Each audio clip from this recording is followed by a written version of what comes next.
This is Kim Bowman's Culturally Responsive Teaching Illustrated. As a social studies teacher, it is important to tell students that there is not just one history, there are many histories.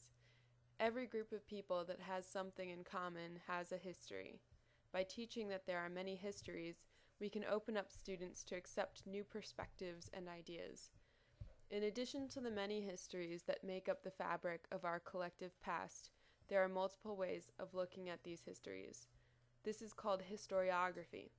We can look at a group's history from the top down, which often means examining how powerful white males determine the outcome of events.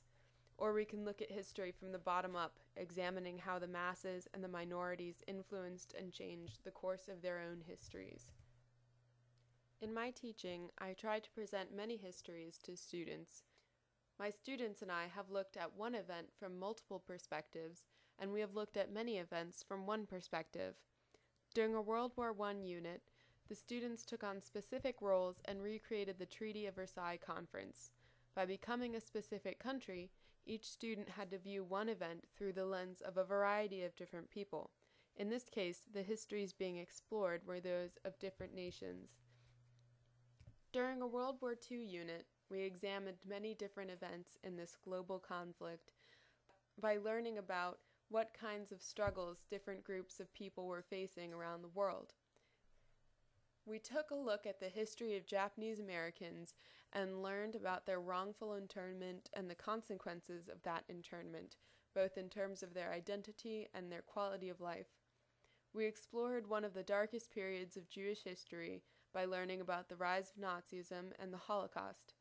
During our study of the American home front during World War II, we focused on the changing role of women in America as they were finally able to enter the workforce en masse. During a Freedom Trails unit, we studied apartheid in South Africa. We took on the essential question, what is the best way to fight for change, by focusing on the African and mixed heritage history in the region. How did the Africans and mixed heritage individuals fight back against the apartheid government? This type of unit constitutes a bottom-up perspective.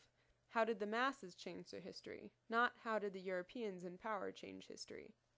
So, as you can see, history can certainly take on many different forms depending on how we look at it. Being multicultural and culturally responsive in social studies often means examining something from a variety of perspectives, knowing that different peoples have different histories, and knowing that we can look at those different histories from the top down or from the bottom up.